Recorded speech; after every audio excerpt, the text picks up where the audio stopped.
আমাদের আরেকজন কমিউনিটি পাওয়া সংখ্যায়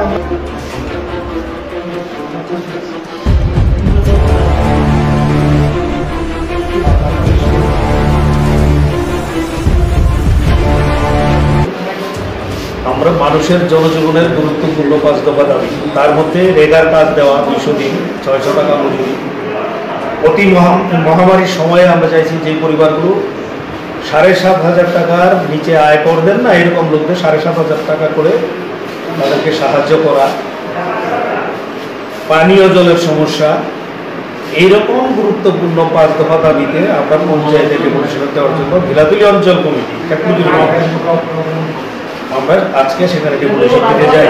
আমরা পালপাড়া থেকে মানে সুসজ্জিত মিছিল, সমস্ত কোভিড আইন মান্যতা দিয়েই আমরা মিছিলটা সংগঠিত করি।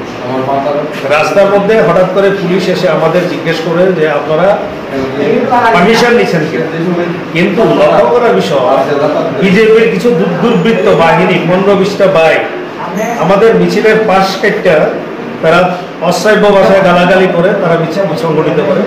তাদের ক্ষেত্রে পারমিশনের কোনো বালাই নেই, তাদেরকে কিচ্ছু করে নাই, কিন্তু আমাদের আটকে দেওয়ার চেষ্টা করে। কিন্তু আমরা আগায়ে যাই, যে আমরা ডেপুটেশন দেওয়ার জন্য আগায়ে যাই, কিন্তু পরবর্তী সময়ে দেখা গেল বিভিন্ন জায়গা থেকে বিজেপির দুর্বৃত্তরা আমাদের এই মিছিলটার উপর অতর্কিত হামলা করে।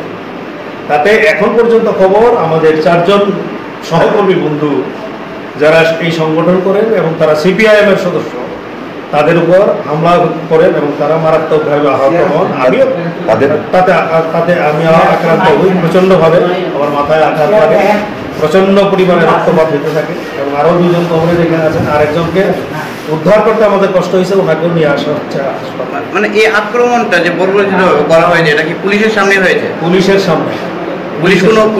পুলিশের ভূমিকা কি? পুলিশ আমাদের আটকাইতেছে, পুলিশের সংখ্যাটা 2 জন 3 জন আটকাইতেছে। পরবর্তী সময়ে কল্যাণপুর বিভিন্ন জায়গা থেকে বিজেপির দুর্বৃত্তরা আমাদের মানুষদের দ্বারা ব্যারিকেড করে আক্রমণ করার জন্য চেষ্টা করছে।